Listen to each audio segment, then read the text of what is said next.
हमारे पूज्य श्री पंडित जी महाराज, वो तो अधिकतर यही बात कहा करते थे। वो बार बार यही बात कहते थे, बोले भूख लगे तो खाए ले और नींद आए तो सोए जाए, पर बोले अपनी रहनी पवित्र बनावे, अपनी रहनी पवित्र बनावे। जीवन सदाचार युक्त होना चाहिए। कई बार आपसे मैंने निवेदन किया और अपने युवा भाई बहनों को मैं ये बात बड़ी विनम्रता पूर्वक कह रहा हूं, आपको बड़ी लंबी यात्रा करनी है। इस मार्ग पर अगर आगे बढ़ना है, कोई बात नहीं, आप भजन कम कर पा रहे हैं, सेवा कम कर पा रहे हैं, कोई बात नहीं है। जीवन पवित्र रहना चाहिए, आपके जीवन में सदाचार होना चाहिए। धर्म को धारण करने के लिए सदाचार का ही बल चाहिए, इसी का ही आधार चाहिए। जिन भी महापुरुषों ने अपना उत्थान किया है, अपने आप को उठाया है, उन्होंने इसी बल से अपने आप को उठाया है। ये बात तो सब समझते हैं ना भाई, वस्तु को नीचे गिराने के लिए बल नहीं चाहिए। पानी को नीचे बहने के लिए किसी अन्य उपकरण की आवश्यकता नहीं होती, सहज उसकी गति है वैसी।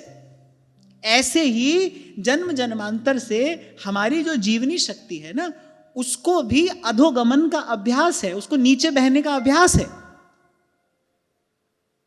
उसको ऊपर उठाना है। उसको ऊपर उठाने के लिए शक्ति चाहिए। किसकी शक्ति चाहिए? पवित्र जीवन की शक्ति चाहिए, सदाचार की शक्ति चाहिए, सत्वगुण की शक्ति चाहिए।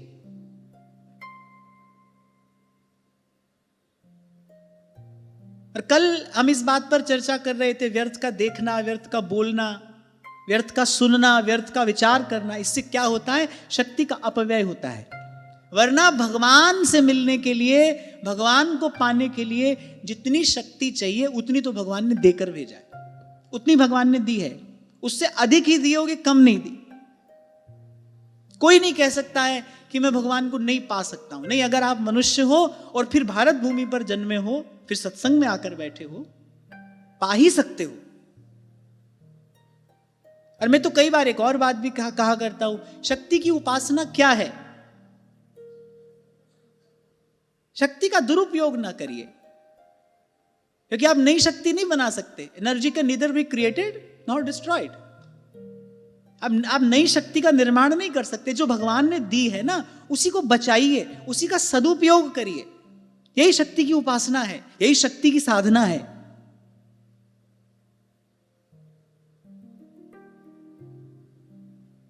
वो 3 बंदर आपको याद है ना?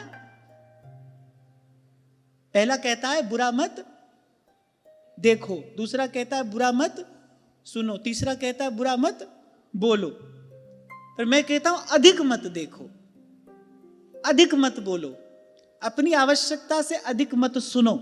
और जो ये 3 कर लेगा वो व्यर्थ के चिंतन से बच जाएगा, वो व्यर्थ के चिंतन से बच जाएगा। व्यर्थ का चिंतन नहीं होगा तो क्या होगा? भगवान का चिंतन होगा। 2 ही तो बात है, एक अर्थ है, एक अनर्थ है। अनर्थ के चिंतन से बच जाओगे तो केवल अर्थ रह जाएगा, जो सार्थक है वो रह जाएगा, उसका चिंतन होगा। सब एक गाना गाते रहते हैं जीवन भर, भजन नहीं होता, भजन नहीं होता। क्यों नहीं होता? जिन्होंने किया उन्होंने कैसे किया? उनके साथ भगवान ने कोई पक्षपात किया था? उनके भीतर कोई उपकरण लगा के भेजा था भगवान ने, जो तुम्हारे भीतर लगाना भूल गए? जिन्होंने किया उन्होंने कैसे कर लिया भाई, वो भी इसी संसार में रहे। और कोई ये ना कहे आज तो बड़ा कलयुग है। अरे और जुगनते कमल नयन, कलयुग बहुत कृपा करी, तो बड़ी अच्छी बात है कलयुग है। आपको सुनकर आश्चर्य होगा, क्या बात कह रहे हैं? हाँ, मैं बढ़िया सोच विचार कर कह रहा हूं, बहुत अच्छी बात है, कलयुग है। जो किसी अन्य युग में बहुत परिश्रम करने से भी नहीं होता, कलयुग में केवल भगवान नाम का आश्रय लेने से हो जाता है, तो बड़ी अच्छी बात है। यहां तो भगवान की विशेष कृपा है। तो जिन संतों ने किया, कैसे किया भाई? उन्होंने कैसे अपना जीवन बनाया? इसीलिए कबीर कहते हैं, करनी करे सो पूत हमारो, कथनी कथे सो नाती। जो केवल हमारी बात दूसरे को सुनाता है, बोले वो तो बहुत दूर है। कथनी कथे सो नाती, करनी करे सो पूत हमारो, कथनी कथे सो नाती। कल रहनी रहे सो गुरु हमारो, रहनी के हम साथी। मैं बहुत पहले से एक बात आपको निवेदन करता हूं भाई, गिरधर तक जाने का मार्ग तो मीरा ही है। मीरा हुए बिना गिरधर तक नहीं पहुंचा जा सकता। तो ये जैसा इन संतों का जीवन है ना, वैसा जीवन बनाना पड़ेगा। कहत सुनत दशा हृदय नहीं आवे, केवल कहने सुनने से बात नहीं बनेगी। आपने सुन लिया, मैंने कह दिया, हमको लगे सत्संग हो गया, नहीं भाई, ऐसे नहीं होगा, कभी नहीं होगा, कुछ नहीं होगा। एक बात के अतिरिक्त हमने बहुत सत्संग कर लिया, इस अभिमान को एकत्रित होने के अतिरिक्त और कुछ नहीं होगा। तो छोटी छोटी बातें हैं, इनको संभालना शुरू करो। छोटी छोटी बातों से अपने जीवन को संवारना शुरू करो। पहला कदम उठाओ, नन्हा सा कदम उठाओ, छोटा सा कदम उठाओ। और भगवान बड़े दयालु हैं, आप पहला कदम उठाओगे, आप देखो दूसरा कदम रखने के लिए आपको आधार भी मिलेगा और आगे जाने का मार्ग भी आपके सामने प्रशस्त और प्रकाशित होता चला जाएगा। इतनी कृपा करुणा तो भगवान करते हैं भाई, ना करते तो कोई उन तक कभी पहुंच ही नहीं पाता। अगर इतनी दया भी भगवान न करते तो कोई उन तक नहीं पहुंच पाता। उन तक कौन जा सकता है उनकी कृपा के बिना? आप चलो, कितना भी हो मुश्किल, लेकिन पहला कदम जरूरी है। छोटा सा नियम लो, छोटा सा। जैन मत में एक बड़ा सुंदर शब्द है, मुझे बहुत अच्छा लगता है, अणुव्रत। अणुव्रत कहते हैं, बहुत छोटा सा, अणु जितना व्रत, छोटा सा नियम लीजिए, पर प्राणपन से उसका पालन करिए।